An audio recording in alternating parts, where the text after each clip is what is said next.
Good morning. My name is Olsen-Hollander, and I'll be going over my music lesson for grade 2. The objective today will be that by the end of class, students in small groups will be able to perform with percussion instruments rhythmic patterns they have created with manipulatives and notated on staff paper. And I will open up the lesson, with our hello song, which is something that just brings them all together, gets their focus. We'll share the objective and the learning target with the class, having the students read it out loud and then put it in their own words. And the learning target is I can read, write, and perform rhythmic patterns and use musical vocabulary to explain what I created.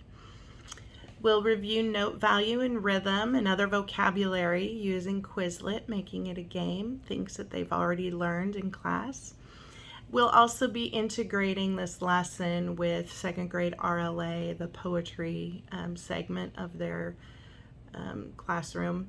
We're going to be reading The Crocodile by Lewis Carroll, having students clap the beat the second time it's read through. And then we're also going to read Be Glad Your Nose is on Your Face by Jack Prelutsky. It'll get some great giggles and show some syncopated rhythm, something for the future that they get to learn about.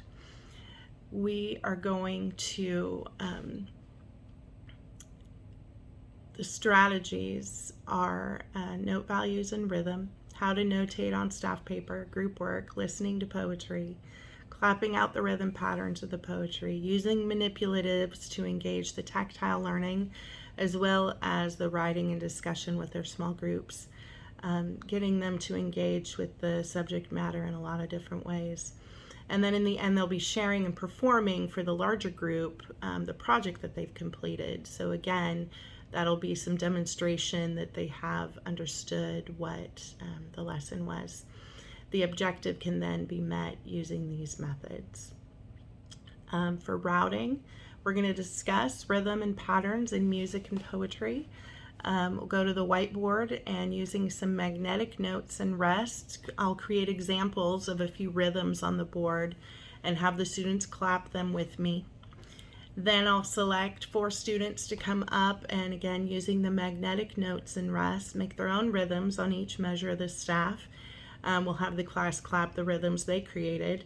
We'll ask about what notes and note values were used, and then together as a class we'll make a silly rhyme to go with the 4 measures of the rhythm, again tying into the poetry with RLA.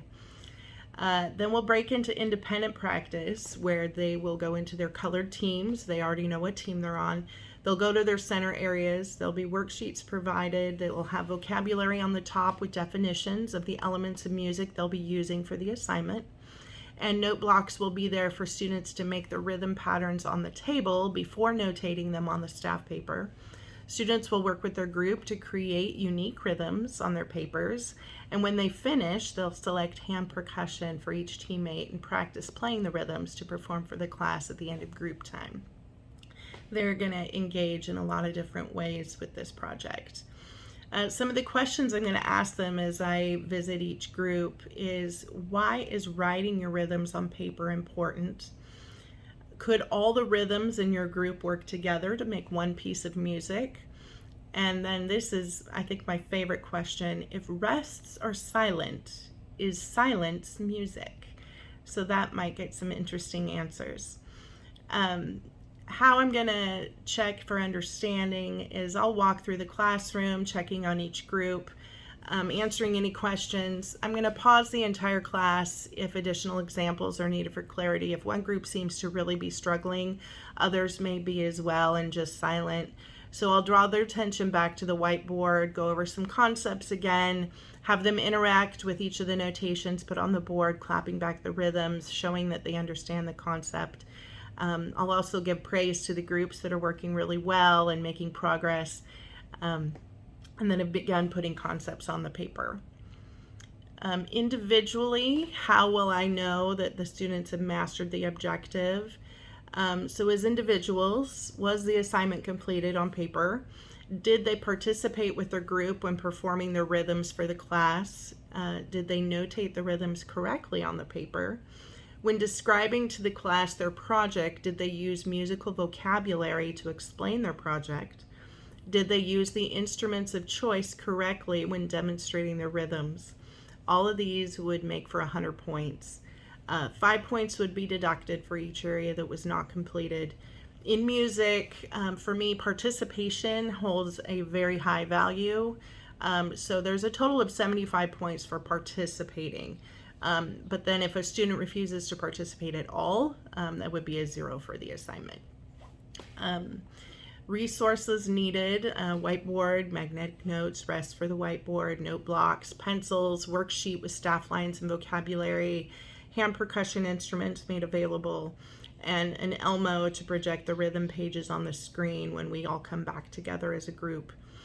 At the end, for closure, all the groups are going to come back together. Each group will demonstrate the work that they completed by playing their rhythmic patterns together. If any words were put to the rhythmic patterns, the students will share. If time allows, I will pick names to show their rhythm sheet on the big screen, and the class will together clap the patterns. We'll also take a body percussion song that they all know well. It's called Watermelon, Watermelon. And at the end of class, it'll be able to show them how the assignment they just did is leading up to them creating their own body percussion songs as a class. So that is my class as a whole. I think it will be very engaging, a lot of interaction, a lot of different manipulatives and different things being put into play. So thank you very much.